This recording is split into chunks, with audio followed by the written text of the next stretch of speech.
This is VOA News. I'm Joe Ramsey. Ukrainian President Volodymyr Zelensky used his evening address on Easter Sunday to address what he called, quote, the defeat of evil. Кожне світле християнське свято вчить нас, що ми можемо не знати як. He said every bright Christian holiday teaches us that we may not know how, but we must be sure that evil will lose. We have to bring the defeat of evil closer, and we are bringing it closer, he said. A 50-year-old man and his 11-year-old daughter were killed after Russian forces struck a residential building in the southeastern Ukrainian city of Zaporizhia early on Sunday, authorities said. Reuters correspondent Edward Barron reports. City Council Secretary Anatoly Kurtev said 2 missiles had destroyed one building and damaged dozens of others during the overnight strike.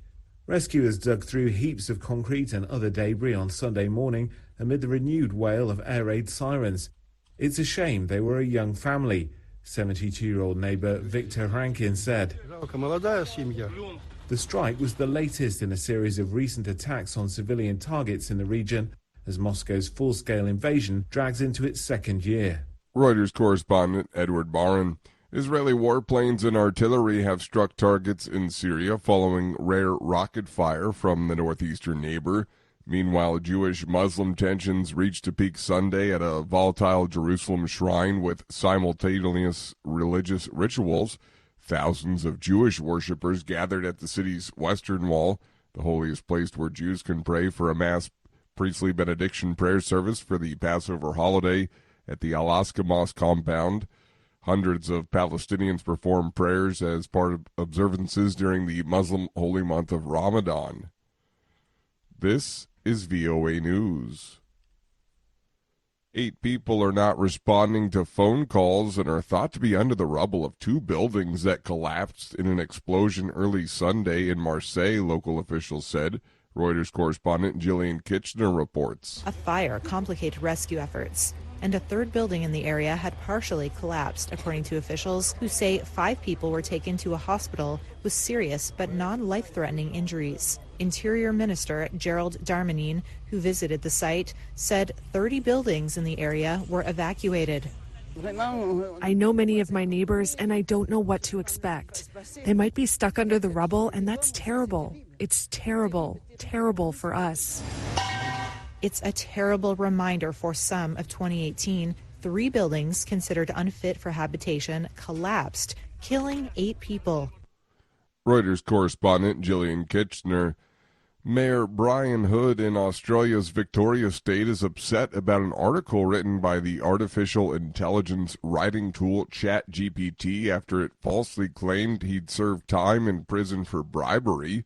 From Sydney, Phil Mercer reports. Hood only found out after friends told him. He told the Australian Broadcasting Corporation. He then used the chatbot software to see the story for himself. Some of the paragraphs were accurate, and then there were other paragraphs that described things that were completely incorrect. Hood said that if OpenAI, the US-based company that owns the chatbot, doesn't correct the false claims, he'll sue. It would be the first defamation lawsuit against the automated service. Phil Mercer for VOA News, Sydney. The Super Mario Brothers movie was a big winner with movie audiences in its opening weekend. AP correspondent Margie Zarletta reports. All right. Let's go. The Super Mario Brothers movie earned $146.4 million over the weekend and $204.6 million in its first 5 days of release, according to studio estimates. That's just domestically. Worldwide, it's made $377 million, beating out Frozen 2 as the top opening for an animated film globally. John Wick Chapter 4 is the number 2 movie this week in North America, followed by Dungeons & Dragons Honor Among Thieves. The Matt Damon-Ben Affleck film Air debuts in 4th. Scream 6 is number 5. I'm Archie Zaraletta. Jon Rahm has become the 4th Spanish golfer to win the Masters. Rahm started the longest day with a 4-shot deficit against American Brooks Koepka to complete the 3rd round. He wound up with a runaway victory when Koepka collapsed. Find more on our website, voanews.com, or follow us on the VOA mobile app. I'm Joe Ramsey.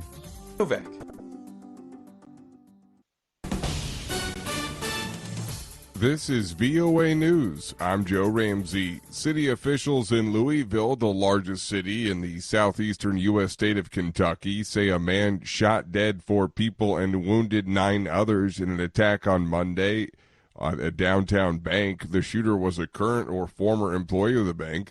Paul Humphrey, a Louisville Metro Police Department deputy chief, told reporters. Officers exchanged gunshots with that suspect, and ultimately that suspect did die at the scene. We are trying to confirm if that suspect died of a self-inflicted gunshot wound or was killed by officers. 9 people wounded in the attack were treated at the University of Louisville Hospital, a spokesperson said, including 2 police officers. One of 2 black Democrats who were expelled last week from the Republican-led state house in the U.S. southern state of Tennessee has been reinstated. The city of Nashville's governing council voted Monday to send Justin Jones straight back to the legislature. The council vote returns Jones to the Capitol after just 4 days. Republicans banished the 2 over their role in a gun control protest on the House floor in the aftermath of a deadly school shooting. As the U.S. Justice Department appeals a ruling about the common use of abortion pills, some states, like the northeastern state of Massachusetts, are taking other steps. AP correspondent Jackie Quinn reports. We are not going to tolerate this. Massachusetts Governor Maura Healey, a Democrat, signed an executive order that confirms that medication abortion, including mifepristone, remains protected under Massachusetts state law. In anticipation that conservatives would try to block those pills, she ordered thousands of doses to be stockpiled. Political intervention into basic medical care hurts women at what can be a difficult and heartbreaking time. Asked if her executive order will hold up if the federal courts ban the use of mifepristone. I'm Jackie Quinn. The death toll from Sunday's avalanche in the French Alps has risen to 6, including 2 mountain guides. AP correspondent Charles de Ledesma reports. The prosecutor's office in Bonneville, in the Haute-Savoie region, says the most recent body was found after searches resumed on Monday morning, while the prefecture of the region added 1 person has been sent to hospital with minor injuries and 8 other people were found unharmed. No details have been provided on the identity of the victims. The National Weather Service had not issued a specific avalanche warning, assessing the risk as limited. The avalanche on Sunday rolled down a glacier in the Haute-Savoie, almost 20 miles southwest of Chamonix. I'm Charles de Ledesma. Rescue workers on Monday recovered another 2 bodies from the rubble of a collapsed building in France's Marseille, bringing the confirmed death toll to 5, with another 3 people still missing. More than 24 hours after an explosion at the building where residents reported a strong smell of gas, dozens of civil defense staff and sniffer dogs were working through the debris where a fire still smoldered. The deputy mayor of the Mediterranean port city had said rescue workers still hope to find survivors. The fire under the rubble has made it hard for the dogs to detect more victims or survivors. In the eastern U.S. state of Virginia, a grand jury indicted the mother of a 6-year-old boy who shot his teacher. The AP's Ed Donahue reports. The 25-year-old is facing charges of felony child neglect and endangering a child by reckless storage of a firearm. The boy shot his first-grade teacher, Abby Werner, in January inside her classroom at Rich Neck Elementary School in Newport News. Her lawyer says she plans to turn herself in later this week. After the shooting, the family said the boy has an acute disability that required a parent being with him in class every day. A parent was not with him on the day of the shooting. I'm Ed Donahue.